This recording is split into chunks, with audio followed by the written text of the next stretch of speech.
Hey y'all, it's Chris, and today, well, I bought a new rotary tool, and we're gonna do a little unboxing, see what came with it, and really, I'm just excited to start using it, so I figured, why not share this with y'all as well? It was a budget option that I got on Amazon, not one of the cheapest, but far from the more expensive. The price is right there. So at the moment, I can't remember, so I'm gonna have to insert it.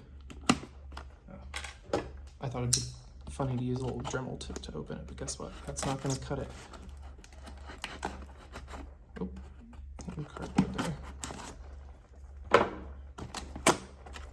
All right, so let's see what we get. It's got a nice little case here. Oh, and everything fell out, look at that. Okay, so let's back it up just a touch. And we put everything where it goes. That came all askew. That is just a mess in there. I'll have to reorganize the tips. But I've also got plenty of other tips. I actually have some sitting right here. And this is just some of them. I've got another one or two of these laying around. Having lots of tips is really nice. That one's a pretty cool shape to make a nice rounded edge on something. But that's not what this video is about. We'll get into that later. Oh, is that polishing compound? Huh. Well, we'll definitely read and figure out what that is. Discs. Okay, so this looks like it must be the stand.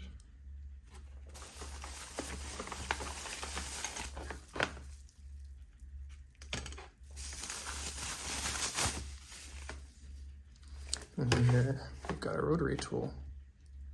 I went for this one because it said it was the best budget one. It feels really sturdy. Nothing about this feels like cheap, thin plastic.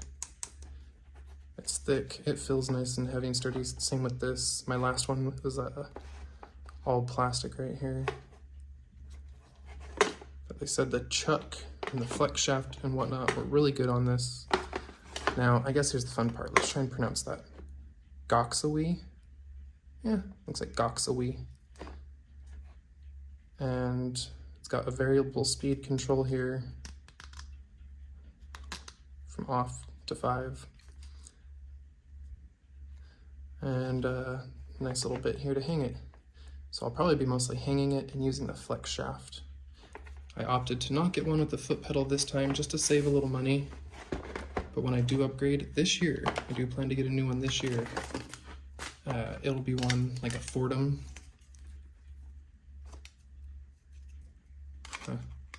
Not sure if this even goes to this. We're gonna read the instructions and figure it out. They've got this taped down. So, oh, okay.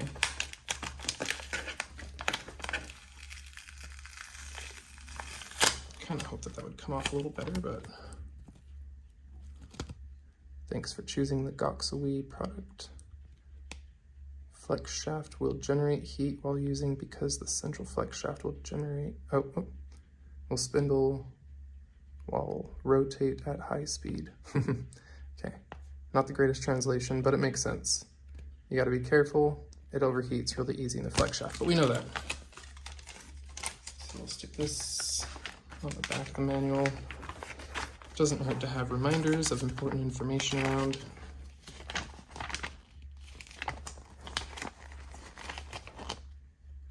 Okay, so you have to see which model you have. This is just general instructions for 4 different models, it looks like.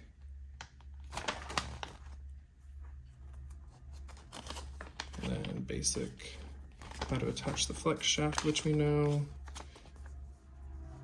How to use the chuck. Okay, drill locator. Oh, I see. That's a little depth control for drilling holes.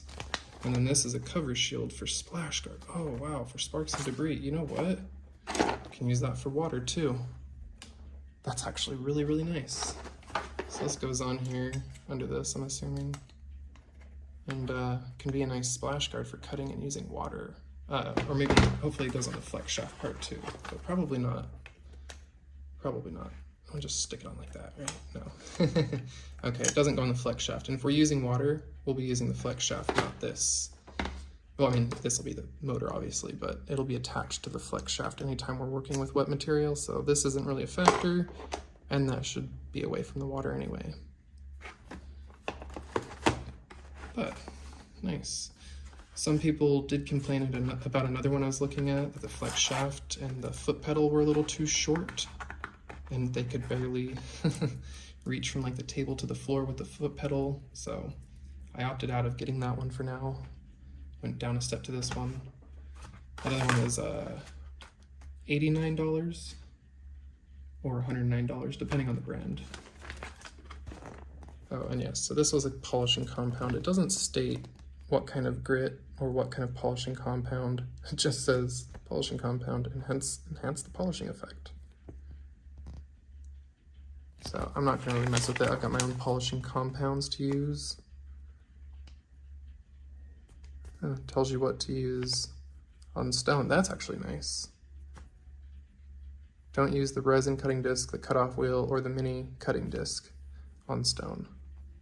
But you can use the diamond cutting disc, the sanding paper disc, and the flat wheel. Those are the foam pads that you put, so it shows a little screw top because you take a foam pad and screw it onto there, and then you can put the polishing compound on there. And then all of these are good on wood except for the abrasive stone. And, well, the drills and wire brush.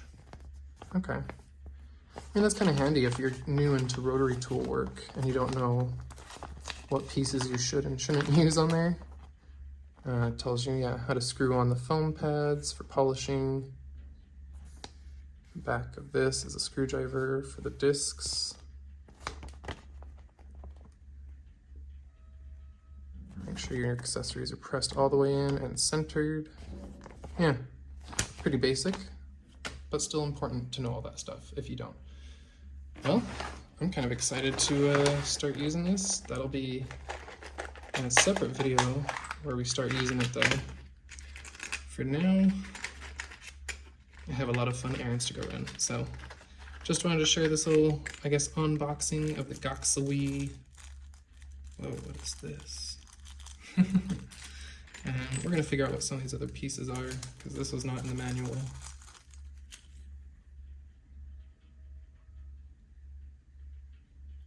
That looks like it could be a spare part to go inside for some reason. Is that a replacement part for the rotary tool itself? Interesting. That's something else we'll definitely look into. Maybe I missed a page on that. There's 2 of those in there.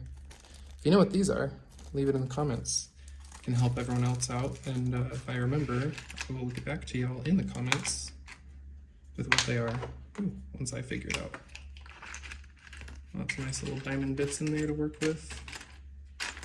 Some drill bits. And a little wire brush. Cool.